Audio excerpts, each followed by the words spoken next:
Всю жизнь свою, как воин и поэт, служить народу выше счастья нет, писал корифей абхазской литературы, поэт и ученый Дмитрий Гулия. Дмитрий Иосифович служит любимой Абхазии и после жизни, и будет продолжать это делать, ведь он просветитель, который подарил своему народу азбуку, литературу, первую газету и первый театр.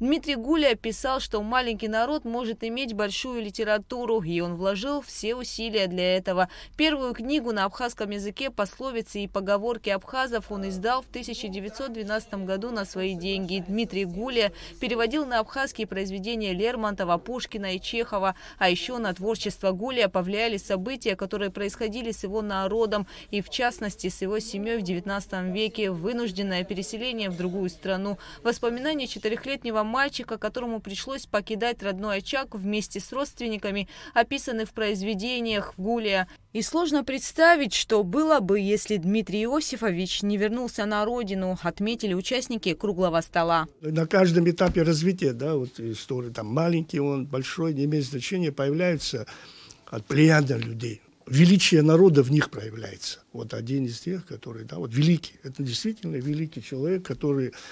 Они способны поднять на совершенно новый уровень развития. Культурный код народа, культурный уровень на один этап поднимают своим творчеством, своей деятельностью. Он заложил национальную ориентированную, национальную концепцию истории абхазского народа. Дмитрий Гулия писал стихи и прозу, а еще интересовался историей, этнографией Абхазии. Кандидат философских наук Мзея Квицини отмечает, что Дмитрий Гулия является родоначальником исторического абхазоведения. Участники круглого стола обсудили вопрос этногенеза абхазов. Этой теме посвящена одна из книг Дмитрия Иосифовича. Здесь он пытается очертить гипотезу об эфиопско-египетском происхождении, ссылаясь на ученых, но мы знаем, что эта гипотеза была опровергнута исторической наукой, и между прочим, сам Дмитрий Иосифович говорил в последние годы, что он бы, если бы писал бы заново эту работу, он бы пересмотрел бы многие положения. Его можно назвать еще и систематизатором исторической науки, именно о кавказских племенах.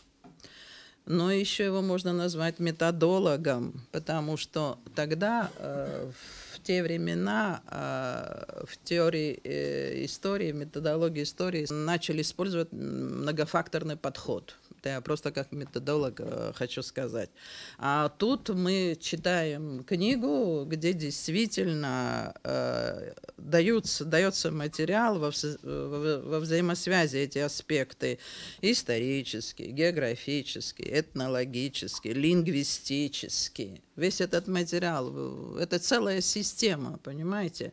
Дмитрий Гулия – первый ученый, написавший учебник по истории Абхазии. Участники круглого стола отметили, что народный поэт всегда интересовался археологией и пытался узнать больше о диаскурах на побережье Черного моря.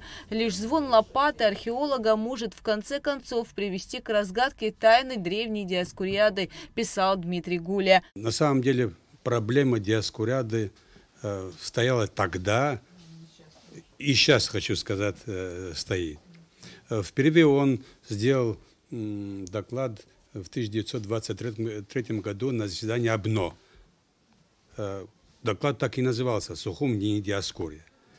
В 1924 году сделал доклад на, помните, был в 1924 году съезд краеведов Причерноморья. И там такой же доклад был сделан. После этого доклада, выступая, Мар, то есть пишет, представитель историко-этнографической секции съезда, в слушании моего доклада, между прочим, сказал: мы уверены, что город Диаскурия стоял именно на этом месте, где город Сухум. Но у докладчика есть очень ценный материал, желательно, чтобы он был выпущен в свет. Да, на самом деле, статья с таким названием была выпущена в 1934 году в трудах «Обник». Обник или Обни тогда уже назывался, все-таки Сухум не Диаскурия. Ну, сегодня, по истечении стольких лет после накопления археологического такого материала. Мы, вот археологи, в том числе и я, уверен, конечно, то есть Диаскория была, конечно, на месте Сухуми. Но в то же время, несмотря на то, что, то есть у Дмитрия Иосифовича Гулия, то есть это мнение возникло тогда, когда вообще археологического материала было мало. Участники круглого стола обсудили древнеабхазское племя гениохов и его происхождение в освящении Дмитрия Гулия. Поговорили о нем как о исследователе средневековой истории Абхазии. В рамках мероприятия были показаны фильмы, посвященные абхазскому просветителю, его семье и творчеству, через которое можно познавать родину Дмитрия Гулия – Абхазию. Гугу Савардания, Алексей Агухава, Абхазское телевидение.